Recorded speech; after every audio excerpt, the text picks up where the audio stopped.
வணக்கம், வந்தனம், நமஸ்தே, நமஸ்கார் எல்லாருக்கும் இனிய காலை வணக்கம் மக்களே. நான் உங்கள் Sanju. Welcome to Sanju current affairs. இன்னைக்கு இந்த வீடியோல நம்ம என்ன பார்க்க போறோம் அப்படின்னா, நவம்பர் 14ஆம் தேதியுடைய கரண்ட் அஃபேர்ஸ் தான் பார்க்க போறோம் மக்களே. ஸோ கிளாஸ்க்குள்ள போயிடலாம்.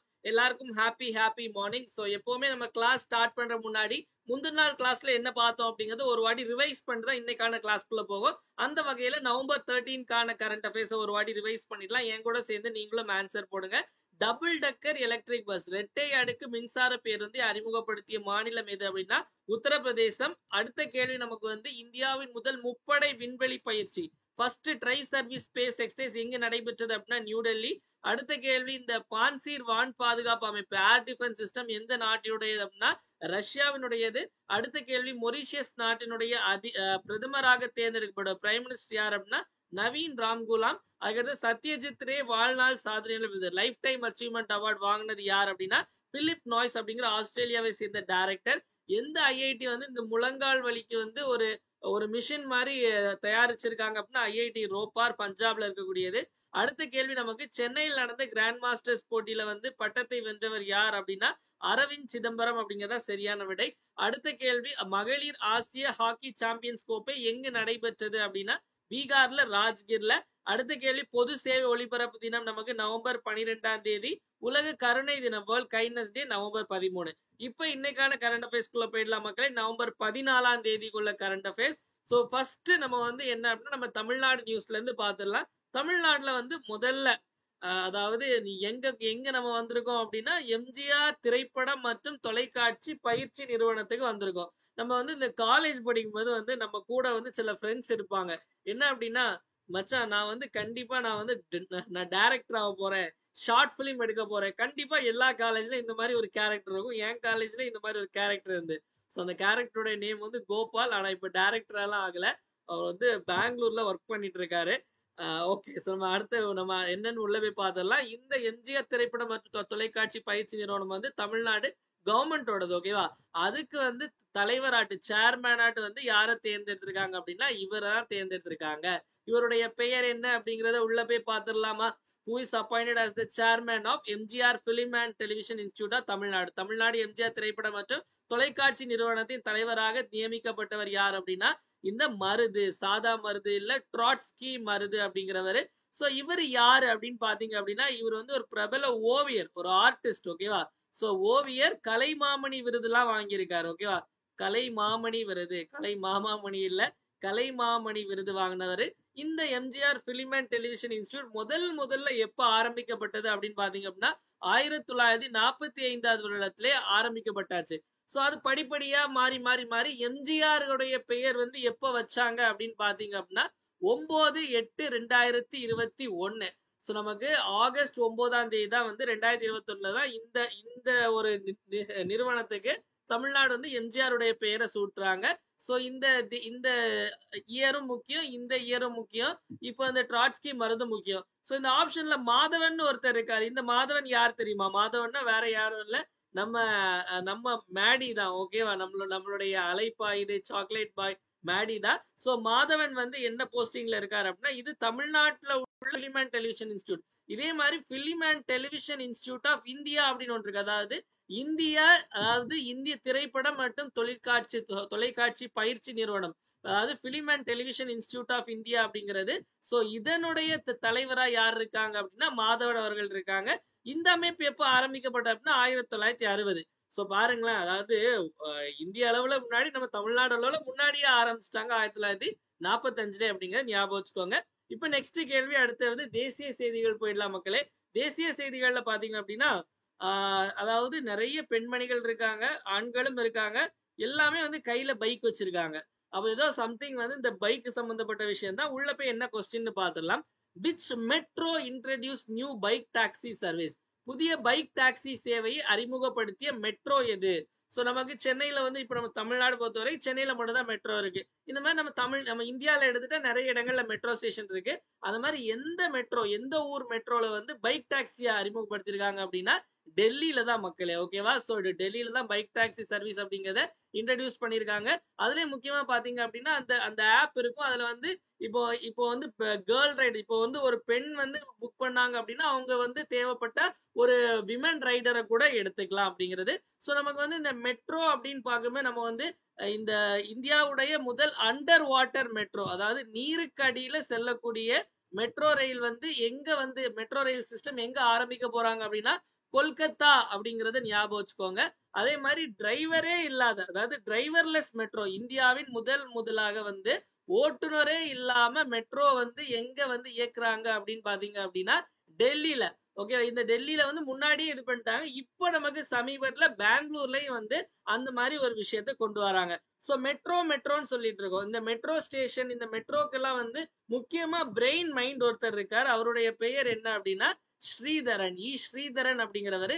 இந்த ஸ்ரீதரன் அப்படிங்கிறவரை தான் வந்து நம்ம என்னன்னு சொல்லுவோம் அப்படின்னா இந்தியாவுடைய மெட்ரோ மேன் ஆஃப் இந்தியா அப்படின்னு சொல்லுவோம். இப்போ நம்ம பைக் டாக்ஸி அப்படின்னு பார்த்துட்டோம். இந்த பைக் டாக்ஸி சம்பந்தமா ஒரு ஆப் இருக்கும். ரேபிடோ ஆப் இல்ல மக்களே, இது வந்து என்ன அப்படின்னா அஸ்ஸாம் மாநிலத்துல பாயு அப்படின்னு ஒரு ஆப் வந்து லான்ச் பண்ணாங்க. என்ன ஆப்? பாயு அப்படிங்கிறது.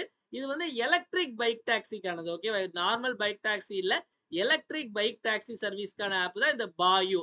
சோ பாயு ஆப் எந்த மாநிலம்னு கேட்டாலும் அஸ்ஸாம் அப்படிங்கறத கரெக்டா ஆன்சர் போட்டுடணும். ஓகேவா? அடுத்த கேள்வி போயிடலாம் மக்களே. சோ நெக்ஸ்ட் பாத்தீங்க அப்படின்னா நம்ம அப்படியே வந்து நம்ம டெல்லி மெட்ரோ போனோம். டெல்லியில இருந்து அப்படியே டைரக்டா எங்க போறோம் அப்படின்னா இன்டர்நேஷனல். சோ இன்டர்நேஷனல் பிளைட்டை பிடிச்சு நம்ம வந்து எங்க போறோம் அப்படின்னா நம்ம போல நம்மளுடைய நமக்காக நம்முடைய பிரதமர் போயிட்டு இருக்காரு. ஓகேவா? என்ன அப்படின்னா வந்து இன்னும் ஒரு 2-3 நாள் மட்டும் தான் இந்தியால இருப்பாரு. அதுக்கப்புறம் அப்படியே பறக்க ஆரம்பிச்சிருவார். ஓகே, எங்கெல்லாம் போறாரு அப்படிங்கறது அவருடைய ஸ்கெடியூல சொல்றேன். ஸ்பான்சர்ட் பை ஜிடி ஹாலிடேஸ் அப்படிங்கிற மாதிரி தான். ஓகேவா? So where will the 19th G20 Summit 2024 held? 19வது G20 உச்சி மாநாடு 2024 எங்கு நடைபெற உள்ளது அப்படின்னு கேக்குறாங்க. எங்கு நடைபெற உள்ளது அப்படின்னா Rio de Janeiro. So Rio de Janeiro அப்படிங்கிற ஒரு இடம் இருக்கு. இந்த இடம் எங்க இருக்கு? பிரேசில்ல இருக்கு. இங்கதான் வந்து நமக்கு மாநாடு வைக்க போறாங்க. இந்த மாநாட்டுல இந்தியா கலந்துக்கிறதுக்காக தான் நம்மளுடைய பிரதமர் நரேந்திர மோடி அவர்கள் பிரேசில் போறாரு. பிரேசில் போற முன்னாடி பாத்தீங்க அப்படின்னா நைஜீரியாவும் போவாரு அப்படிங்கறது வந்து சொல்லியிருக்காங்க. ஓகேவா? சோ மத்தபடி இந்த பாகிஸ்தான்ல நம்ம பார்த்தோம். பாகிஸ்தான்ல உள்ள இஸ்லாமாபாத்ல தான் வந்து நமக்கு ஷாங்காய் ஒத்துழைப்பு அமைப்பு, ஓகேவா, SCO, Shanghai cooperation organisation summit 2024 அங்கதான் நமக்கு நடைபெற்றது அப்படிங்கறது குறிப்பிடத்தக்கது. அதே மாதிரி இத்தாலியில் பாத்தீங்க அப்படின்னா G7 மாநாடு அப்பூலியா அப்படிங்கிற ஒரு இடம் இருக்கு. அந்த அப்பூலியா, இத்தாலியில உள்ள அப்பூலியா அப்படிங்கிற இடத்துலதான் வந்து இதுவும் நடைபெற்றது அப்படிங்கிறது குறிப்பிடத்தக்கது. இன்னொரு முக்கியமான விஷயம்னா 19வது வந்து பிரேசில்ல. ஏன்னா வந்து எந்த நாடு தலைவரா இருக்காங்களோ அங்கதான் வந்து இந்த மாநாடு கண்டக்ட் பண்ணுவாங்க. அப்போ போன வாட்டி வந்து 18வது G20 மாநாடு இது எங்க நடைபெற்றது அப்படின்னா நியூ டெல்லியில நடைபெற்றது அப்படிங்கிறதையும் ஞாபகம் வச்சுக்கோங்க. ஓகேவா? அடுத்த கேள்வி போயிடலாமா மக்களே? சோ நெக்ஸ்ட் வந்து அப்பாயின்மெண்ட் போயிடலாம். யாருக்கெல்லாம் அப்பாயின்மெண்ட் பண்ணி வைக்க போறோம், பதவி பிரமாணம் பண்ணி வைக்க போறோம் அப்படின்னா முதல்ல இவர் வந்து கைதி. ஓகேவா? கைதி இல்ல, இவர் வந்து ஹைதி நாட்டினுடைய பிரதமரா தேர்ந்தெடுக்கப்பட்டிருக்காரு. ஓகேவா? So who is appoint as the prime minister of Haiti. Haiti அப்படிங்கிற ஒரு நாடு மக்களே. அந்த நாட்டுக்கு பிரதமரா யார் அப்படின்னா இந்த அலெக்ஸ் டிடியர் ஃபில்ஸ் ஏம் அப்படிங்கிறவர். ஓகேவா? சோ இந்த ஆப்ஷன் டி இருக்கா? இந்த ஆப்ஷன் டில உள்ளவர் தான் இவரு. ஓகேவா? சோ அலெக்ஸ் டிடியர் ஃபில்ஸ் ஏம் அப்படிங்கிறவரு. இந்த ஹைதி நாட்டினுடைய தலைநகரம் நம்ம என்னன்னு சொல்லுவோம் அப்படின்னா போர்ட் ஏயு பிரின்ஸ் அப்படின்னு சொல்லுவோம். ஓகேவா? போர்ட் ஆவ் பிரின்ஸ் அப்படிங்கிறது இந்த ஹைதி நாட்டினுடைய தலைநகரம். ஹைதி நாட்டினுடைய கரன்சியை நம்ம என்னன்னு சொல்லுவோம் அப்படின்னா ஹைதியன் கவுர்டே அப்படின்னு சொல்லுவோம். ஹைதியன் கவுர்டே அப்படிங்கிறது நம்ம இந்தியால அதாவது அதோடைய மதிப்பு எவ்வளவு அப்படின்னா கிட்டத்தட்ட வந்து ஒரு ஹைதியன் கவுர்டே அப்படிங்கிறது வந்து ஒரு 50 பைசாக்கு சமம். இப்ப நமக்கு 50 பைசாலாம் வந்து எதுவுமே இப்போ இல்ல. ஓகேவா? சோ நமக்கு இந்த டூமா பாக்கோ ஆல்ரெடி பார்த்தோம், போட்ஸ்வானா நாட்டினுடைய அதிபர். அதே மாதிரி வந்து மையா சந்து அப்படிங்கிற பார்த்தோம், மால்டோவா அப்படிங்கிற நாட்டினுடைய அதிபர் அப்படிங்கறதெல்லாம் நம்ம சமீபத்துல பார்த்தோம். இந்த ஹைதி அப்படிங்கிற இடம் எங்க இருக்குன்னு ஒரு வாட்டி பாத்துடலாமா? இல்லைன்னா நமக்கும் தலையே வெடிச்சிடும். சோ நான் தான் மேப்புக்கு போயிடலாம். சோ மேப்ல வந்து ஹைதி. ஓகேவா? சோ ஹைதி போட்டாச்சு. வாங்க வந்துட்டு நான் பாத்தீங்களா கேபிட்டல் நான் சொன்ன மாதிரி போர்ட் ஏயு பிரின்ஸ் அப்படிங்கிறது வந்திருக்கா? சோ இதுதான் பாத்தீங்க அப்படின்னா மொத்தமாவே ஹைதி அப்படிங்கிற இடம். ஓகேவா? இன்னும் இருக்குல்ல ஹைதி. சோ நம்ம இந்தியா எங்க இருக்கு அப்படிங்கறத பாக்கலாமா? அப்படியே உள்ள போங்க. நம்ம இந்தியா எங்க இருக்கு? அது இப்படியும் எடுத்துக்கலாம். ரொம்ப தூரத்துல இருக்குங்க. இந்தியால இருந்துலாம் ஈஸியா போ முடியாது. நமக்கு வந்து இங்க பாத்தீங்க அப்படின்னா, நமக்கு நார்த் அமெரிக்காவுக்கும், சவுத் அமெரிக்காவுக்கும் நடுவுல இருக்குது. நம்ம இந்தியா இங்க இருக்கறனால ரொம்ப செலவாகும்னு நெனைக்கிறேன். நம்ம அப்புறமா போய்க்கலாம். இப்ப அடுத்த கொஸ்டின் போலாம். ஓகேவா? அடுத்த கேள்வி பாத்தீங்க அப்படின்னா, நீங்க எல்லாரும் வந்து அதாவது எத்தன பேர் இந்த பைக், கார்லாம் வச்சிருக்கவங்க, பொதுவா வந்து எந்த இடத்துல பெட்ரோல் போடுவீங்க அப்படிங்கிறத வந்து சொல்லுங்க. நான் பொதுவா பாத்தீங்க அப்படின்னா, பாரத்ல தான் போடுவேன். ஓகேவா? சோ இப்ப நம்ம பார்க்க போறது பாரத் சம்பந்தப்பட்ட நியூஸ் இல்ல, இந்தியன் ஆயில் கார்ப்பரேஷன் சம்பந்தப்பட்ட நியூஸ் தான் பார்க்க போறோம். அதுக்கு புதுசா தலைவர் ஒருத்தரை நியமனம் பண்ணியிருக்காங்க. யார் அப்படின்னு பாத்தீங்க அப்படின்னா, அவருடைய பெயர் அரவிந்தர் சிங் சானி. அரவிந்தர் சிங் சானி அப்படிங்கிறவர் தான் chairman of Indian Oil Corporation. So நமக்கு பாத்தீங்க அப்படின்னா, நமக்கு இந்தியன் ஆயில் கார்ப்பரேஷன் அப்படிங்கிறது வந்து 1959ல ஆரம்பிக்கப்பட்ட ஒரு அமைப்பு. அதுக்கு தலைவர் இவரு. இந்த கிருஷ்ணகுமார் அப்படிங்கிறவர் யார் அப்படின்னா, Bharat petroleum corporation limited BPCL தலைவராக தேர்ந்தெடுக்கப்பட்ட ரொம்ப நாளாவே அவர் தான் இருக்காரு. இது வந்து 1952ல நமக்கு ஆரம்பிக்கப்பட்ட அமைப்பு. அடுத்து அந்த ராபர்ட் ரவி அப்படிங்கிறவர் யார் அப்படின்னா, பிஎஸ்என்எல் இருக்குல்ல, சோ பிஎஸ்என்எல் சேர்மன் யார் அப்படின்னா ராபர்ட் ரவி. பிஎஸ்என்எல் வந்து எப்ப ஆரம்பிக்கப்பட்டது அப்படின்னா 2000ல தான் ஆரம்பிச்சாங்க. சிஎஸ் செட்டி அப்படிங்கிறவர் வந்து ஸ்டேட் பேங்க் ஆஃப் இந்தியாவினுடைய சேர்மனாக தேர்ந்தெடுக்கப்பட்டிருக்கவர். சோ நமக்கு ஸ்டேட் பேங்க் வந்து 1955ல இருந்து நமக்கு ஸ்டேட் பேங்க் ஆஃப் இந்தியா இருக்கு. பாரத ஸ்டேட் வங்கி அப்படிங்கிறது இருக்கு. சோ இந்த இயர் யார் அப்பாயின்மெண்ட் அப்படிங்கிற நம்ம எக்ஸாம்ல எப்படி கேட்டாலும் நம்ம ஆன்சர் போட ரெடியா இருக்கணும். அடுத்த கேள்வி அவார்ட்ஸ் போயிடலாம். யாருக்கு என்ன அவார்ட்? முக்கியமான அவார்ட். சோ யாருக்கு? இவங்க யாரு நமக்கு? இவங்களுடைய பெயர் என்ன? சோ சமந்தா. ஓகேவா? ஆனா இந்த சமந்தாக்கு அவார்டு இல்ல.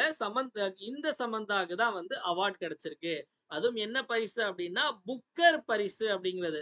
அதாவது நமக்கு எப்படி நமக்கு இந்திய அளவுல நமக்கு வந்து இலக்கியத்துக்கு கொடுக்கக்கூடிய உயரிய பரிசு என்னன்னு சொல்லுவோம்?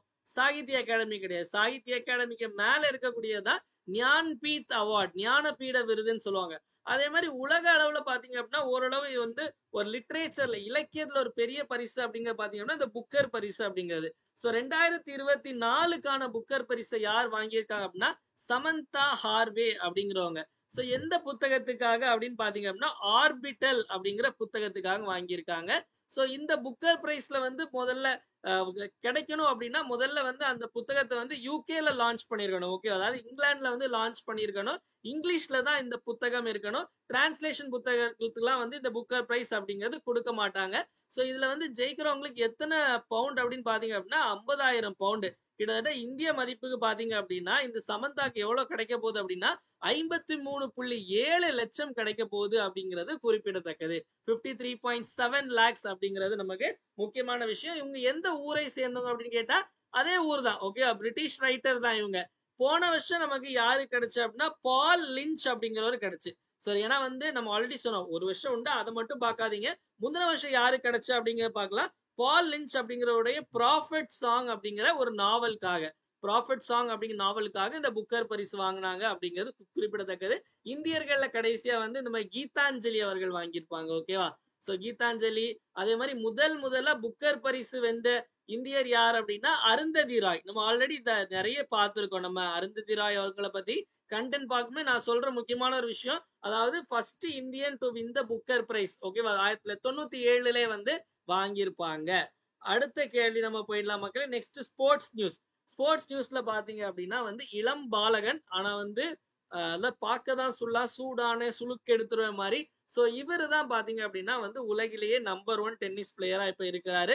சோ இவருடைய பேர் என்ன அப்படின்னா நமக்கு ஜானிக் சின்னர். எந்த நாட்டை சேர்ந்தவர் அப்படின்னா இத்தாலி நாட்டை சேர்ந்தவர். அதே மாதிரி பெண்கள் தரவரிசையில வந்து நம்பர் 1 டென்னிஸ் வீராங்கனை யாரு அப்படின்னு பாத்தீங்க அப்படின்னா இந்த ஆரியானா சபலெங்கா அப்படிங்கிறவங்க. சோ இவங்க எந்த நாட்டை சேர்ந்தவங்க அப்படின்னா பெலாரஸ் அப்படிங்கிற நாட்டை சேர்ந்தவங்க. அப்ப இத்தாலியும் பெலாரஸ்ல உள்ளவங்க தான் ஆளாளுக்கு நம்பர் 1 இடத்துல இருக்காங்க அப்படிங்கறத ஞாபகத்துல வச்சுக்கோங்க.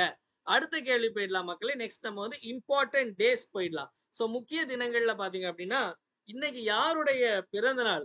சோ இன்னைக்கு யாருக்கு ஹாப்பி பர்த்டே அப்படின்னா நம்மளுடைய இந்தியாவுடைய முதல் பிரதமர், ஃபர்ஸ்ட் பிரைம் மினிஸ்டர் ஆஃப் இந்தியாவான ஜவஹர்லால் நேரு அவர்களுடைய பிறந்த தினம் தான் இன்னைக்கு. அதை நம்ம எல்லாரும் என்னன்னு கொண்டாடுறோம் அப்படின்னா நமக்கு குழந்தைகள் தினம், தேசிய குழந்தைகள் தினம் அப்படின்னு கொண்டாடுறோம். யாருடைய பிறந்தநாள? ஜவஹர்லால் நேரு அவருடைய பிறந்த தினத்தை தான் நம்ம நவம்பர் 14ஆம் தேதியை தேசிய குழந்தை தினம் கொண்டாடுறோம். இவர் வந்து எப்ப பிறந்தார் அப்படின்னா நமக்கு 1889 1889ல வந்து பிறந்திருப்பார் மக்கள். எங்கன்னா நமக்கு பிரயாக்ராஜ், முன்னாடி அலகாபாத்னு சொன்னா பிரயாக்ராஜ். எப்ப இறந்திருப்பார் அப்படின்னா 1964ல. சோ 64க்கு அப்புறமே வந்து என்ன அப்படின்னா அவருடைய பிறந்த தினத்தை கொண்டாடுறாங்க. இன்னொரு விஷயம் என்ன அப்படின்னா உலக குழந்தைகள் தினம், வேர்ல்டு சில்ட்ரன்ஸ் டே அப்படின்னு ஒண்ணு இருக்கு. ஓகே, நான் எப்பவுமே சொன்னேன் தேசிய அளவுல ஒரு ஈவெண்ட் இருக்குன்னா அதே மாதிரி வந்து நீங்க வேர்ல்ட் லெவல்ல இருக்கான்னு பார்க்கணும். வேர்ல்ட் சில்ட்ரன்ஸ் டே அப்படிங்கிறது பாத்தீங்க அப்படின்னா நவம்பர் 20ஆம் தேதி. சோ எப்போ வேர்ல்ட் சில்ட்ரன்ஸ் டே அப்படிங்கறது நமக்கு கொண்டாடுறாங்க நவம்பர் 20ஆம் தேதி அப்படிங்கறதையும் ஞாபகத்துல வச்சுக்கோங்க. அடுத்த கேள்வி போயிடலாம் மக்களே. வேர்ல்ட் டயபெட்டிஸ் டே, உலக சர்க்கரை நோய் தினம் அப்படிங்கிறது எப்போது அனுசரிக்கப்படுகிறது அப்படின்னா அதுவும் 14. இது ஈஸியான ஷார்ட்கட் வச்சுக்கலாம் மக்களே. நம்ம எல்லாருக்கும் தெரியும் நவம்பர் 14 குழந்தைகள் தினம், சில்ட்ரன்ஸ் டே அப்படிங்கிறது. சில்ட்ரனுக்கு என்ன அதிகமா பிடிக்கும் அப்படின்னா முட்டாய் சாப்பிடுவாங்க. அதிகமா சாக்லேட் சாப்பிட்டா, அதிகமா சுகர் எடுத்துக்கிட்டா என்ன வரும்? சுகர் நோய் வந்துடும், டயபெட்டிஸ் மெல்லிட்டஸ். ஓகேவா? சோ நமக்கு டயபெட்டிஸ் டே வந்து நவம்பர் 14ங்கிறத ஞாபகத்துல வச்சுக்கோங்க. இதுல பாத்தீங்க அப்படின்னா ஏன் நவம்பர் 14ஆம் தேதி கொண்டாடுறாங்க அப்படின்னா நமக்கு வந்து 2 பேர் இருக்காங்க. ஓகேவா? அதாவது ஃப்ரெட்ரிக் பேண்டிங் அப்படிங்கிறவரும் சார்ல்ஸ் பெஸ்ட் அப்படிங்கிறவரும் 2 பேரும் சேர்ந்துதான் வந்து எதை கண்டுபிடிச்சிருப்பாங்க அப்படின்னா நமக்கு இன்சுலின் அப்படிங்கிற ஒரு மேட்டரை கண்டுபிடிச்சிருப்பாங்க. சுகருக்குலாம் ரொம்ப முக்கியமான விஷயம். சோ இந்த இன்சுலின் அப்படின்னு கண்டுபிடிச்சிருப்பாங்க. சோ இந்த இன்சுலின் கண்டுபிடிச்சதுல ஒருவரான ஃப்ரெட்ரிக் பேண்டிங் உடைய பிறந்த தினம் தான் இன்னைக்கு. ஓகேவா? நவம்பர் 14. அதனாலதான் நவம்பர் 14 வந்து வேர்ல்ட் டயபெட்டிஸ் டேயா கொண்டாடுறோம். இந்த வருடத்திற்கான கருப்பொருள் அப்படிங்கிற என்ன அப்படின்னா பிரேக்கிங் பேரியர்ஸ், பிரிட்ஜிங் கேப். ஓகேவா? பிரேக்கிங் பேரியர்ஸ், பிரிட்ஜிங் கேப் அப்படிங்கிறது அதாவது தடைகளை உடைத்தல், இடைவெளியை குறைத்தல். தடைகளை உடைத்தல், இடைவெளியை குறைத்தல் அப்படிங்கிறதா இதனுடைய கருப்பொருள் மக்களே. சோ நெக்ஸ்ட் பாத்தீங்க அப்படின்னா நம்மளுடைய கமெண்ட் யுவர் ஆன்சர் செக்ஷனுக்கு வந்தாச்சு. சோ இதுல நம்ம வந்து இன்னைக்கு பார்க்க போற கொஸ்டின் என்ன அப்படின்னா இன்னைக்கு பார்க்க போற கொஸ்டினுக்கு முன்னாடி நேத்து பார்த்த கொஸ்டின் நமக்கு one belt one road initiative அப்படிங்கிறது 2013ஆம் ஆண்டு ஆரம்பிக்கப்பட்டது. ஓகேவா? 2013 அப்படிங்கிறதா சரியான விடை. சோ இப்போ நான் பார்க்க போறது when was the one rank one pension scheme launched. ஓகேவா? சோ ஒரு பதவி ஒரு ஓய்வூதியம் திட்டம் எப்போ தொடங்கப்பட்டது? இதுக்கான ஆன்சர் யாரெல்லாம் வந்து பார்த்துட்டு இருக்கீங்களோ ஆக்டிவா கமெண்ட் செக்ஷன்ல என்ன அப்படிங்கறத வந்து நீங்க டைப் பண்ணி ஆன்சர் மட்டும் நீங்க போடுங்க. ஏயா, பியா, சியா, டியா இல்ல ஃபுல்லா எழுதி போடனா கூட நீங்க எழுதலாம். ஓகேவா? மறக்காம எல்லாருமே கமெண்ட்ல இந்த ஆன்சர் பண்ணுங்க என்ன அப்படிங்கறத. சோ நெக்ஸ்ட் பாத்தீங்க அப்படின்னா நம்மளுடைய 1 இயர் கரண்ட் அஃபேர்ஸ் சப்ஸ்கிரிப்ஷன். இந்த 1 இயர் கரண்ட் அஃபேர்ஸ் சப்ஸ்கிரிப்ஷன்ல என்னெல்லாம் வரும் அப்படின்னா அக்டோபர் 2024ல இருந்து, அதாவது போன மாசத்துல இருந்து செப்டம்பர் 2025ஆம் தேதி வரைக்குள்ள கரண்ட் அஃபேர்ஸ் வந்துடும். எப்படி கொடுப்போம் அப்படின்னா வீக்லி கரண்ட் அஃபேர்ஸ் பிடிஎஃப் வரும். இது கூட weekly current affairs test PDF வந்துடும். இதே மாதிரி வந்து வாரந்தோறும் ஒண்ணு வரும், பிளஸ் மந்த்லியும் உங்களுக்கு கம்பைன் பண்ணி அனுப்புவோம். இது தமிழ் இங்கிலீஷ் ரெண்டுலயுமே இருக்கும். எல்லா எக்ஸாமுக்கும் எந்த எக்ஸாம் நீங்க படிச்சிருந்தாலும் இது மட்டும் போடுமா வந்து எப்படி இதை ஜாயின் பண்ணும் அப்படின்னா 9445275642 அப்படி இந்த நம்பருக்கு 750 நீங்க ஜிபே அல்லது போன்பே பண்ணிட்டு இதே நம்பருக்கு வாட்ஸ்அப்ல ஸ்கிரீன்ஷாட் அனுப்பிச்சா போதும். வாரந்தோறும் உங்களுக்கு பிடிஎஃப் வரும். இதை மட்டும் நீங்க படிச்சா போதும். போட்டுட்டு டெஸ்டை நீங்க போட்டு பார்க்கலாம். இந்த மெட்டீரியல் எப்படி இருக்கும் அப்படின்னா இப்படிதான் இருக்கும் மக்களே. சோ என்ன அப்படின்னா இந்த மாதிரி நமக்கு ஒவ்வொரு டாபிக்கா தமிழ்நாடு, சோ நம்ம சொன்ன எக்ஸ்ட்ரா பாயிண்ட்ஸ், அதுல நம்ம சொல்லாத பாயிண்ட்ஸ், இந்த மாதிரி நிறைய விஷயங்கள் இதுல ஆட் ஆயிருக்கும். தமிழ்லயும் முதல்ல இருக்கும், அடுத்து இங்கிலீஷ்லயும் இருக்கும். அதே மாதிரி டெஸ்ட்டும் நமக்கு statement, match the following, correct pairs, இந்த மாதிரி தான் நமக்கு டெஸ்ட் வரும். ஸோ யாரெல்லாம் ஜாயின் பண்ணலையோ சீக்கிரம் ஜாயின் பண்ணிக்கோங்க. இதை மட்டும் நம்ம பார்த்தாலே போதும் மக்களே. ஸோ நெக்ஸ்ட் நம்மளுடைய 2A mains test series join பண்ணணும்னு நினைக்கிறவங்களும் 30 test with video explanation November 20 batch. So join பண்ணாதவங்க இதுக்கும் சீக்கிரமா இன்ட்ரெஸ்ட் இருக்கவங்க ஜாயின் பண்ணிக்கலாம். நெக்ஸ்ட் நம்மளுடைய டெலிகிராம் சேனலை மறக்காம ஃபாலோ பண்ணுங்க மக்களே. சஞ்சு கரண்ட் அஃபேர்ஸ் அப்படின்னு இருக்கும். டிஸ்கிரிப்ஷன்ல லிங்க் கொடுத்துருப்பேன், அதை கிளிக் பண்ணீங்கன்னா நீங்க வந்து ஜாயின் பண்ணிக்கலாம். இது போக பாத்தீங்கன்னா உங்களுக்கு நீங்க டெலிகிராம்ல போய் சஞ்சு கரண்ட் அஃபேர்ஸ் சர்ச் பண்ணாலும் வரும். ஸோ இதுல உங்களுக்கு டெய்லி குவிஸ் அப்படிங்கிறது இருக்கும். அதே மாதிரி தினமணி நியூஸ் பேப்பர் கட்டிங் போடுவோம். நெக்ஸ்ட் பாத்தீங்கன்னா ஏதாவது ஜிகே நியூஸ், நோட்டிபிகேஷன் அப்டேட்லாம் டப்புன்னு வரும். மறக்காம இதை ஃபாலோ பண்ணிக்கோங்க. இவ்வளவு நேரம் நிறைய விஷயங்கள் பார்த்தோம். ஒன் டைம் இல்லாத ரிப்பீட் பார்த்தலாம். என் கூட சேர்ந்து நீங்களும் ஆன்சர் போடுங்க. இந்த எம்ஜிஆர் பிலிம் இன்ஸ்டிடியூட்டுக்கு யார் வந்து ஹெட் அப்படின்னு பாத்தீங்க அப்படின்னா நமக்கு ட்ரால்ஸ்கி மருது அப்படிங்கிறவர் தான் ஹெட்டா இருக்காரு. அடுத்தது வந்து நியூ பைக் டாக்ஸி சர்வீஸ் வந்து நமக்கு டெல்லி மெட்ரோல ஆரம்பிச்சிருக்காங்க. 19வது G20 உச்சி மாநாடு எங்க நடைபெற்றது அப்படின்னா பிரேசில் ரியோ டி ஜெனீரோல. அடுத்தது வந்து பிரைம் மினிஸ்டர் ஆஃப் ஹைத்தி அப்படிங்கிறவங்க வந்து அந்த ஹைத்தி நாட்டினுடைய பிரைம் மினிஸ்டர் யார் அப்படின்னா இந்த அலெக்ஸ். அதுக்கடுத்து இந்தியன் ஆயில் கார்பரேஷன் பாத்தீங்க அப்படின்னா அரவிந்தர் சிங் சானி. புக்கர் பரிசு யார் ஜெயிச்சிருக்காங்க அப்படின்னா சமந்தா ஹார்வே. உலகின் நம்பர் 1 டென்னிஸ் பிளேயர் வந்து ஜானிக் சின்னர். அதுக்கடுத்து தேசிய குழந்தைகள் தினம் நவம்பர் 14. அதே மாதிரி உலக சர்க்கரை நோய் தினமும் நவம்பர் 14. ஸோ வீடியோட எண்டுக்கு வந்தாச்சு மக்களே. ஸோ யாரெல்லாம் சப்ஸ்கிரிப்ஷன் ஜாயின் பண்ணலையே மறக்காம ஜாயின் பண்ணிக்கோங்க. வீடியோ பிடிச்சிருந்தா மறக்காம லைக் பண்ணுங்க, உங்க ஃப்ரெண்ட்ஸ் எல்லாருக்கும் ஷேர் பண்ணுங்க. வீடியோ யூஸ்ஃபுல்லா இருந்துச்சுன்னு நினைச்சீங்கன்னா மறக்காம கமெண்ட் செக்ஷன்ல வீடியோ எப்படி இருந்துச்சு அப்படிங்கறத கமெண்ட் பண்ணுங்க. ஏன்னா உங்களுடைய கமெண்ட்ஸ் தான் என்னுடைய பூஸ்ட், போனிட்டா, ஹார்லிக்ஸ், மைலோ, காம்ப்ளான் எல்லாமே. அதனால மறக்காம கமெண்ட் செக்ஷன்ல கமெண்ட் பண்ணுங்க. மீண்டும் நாளை காலைல 7 மணி கரண்ட் அஃபேர்ஸ் கிளாஸ்ல சந்திப்போம். நன்றி, வணக்கம். இந்த நாள் இனிய நாளாக அமையட்டும். வாழ்க தமிழ், வளர்க தமிழ்நாடு.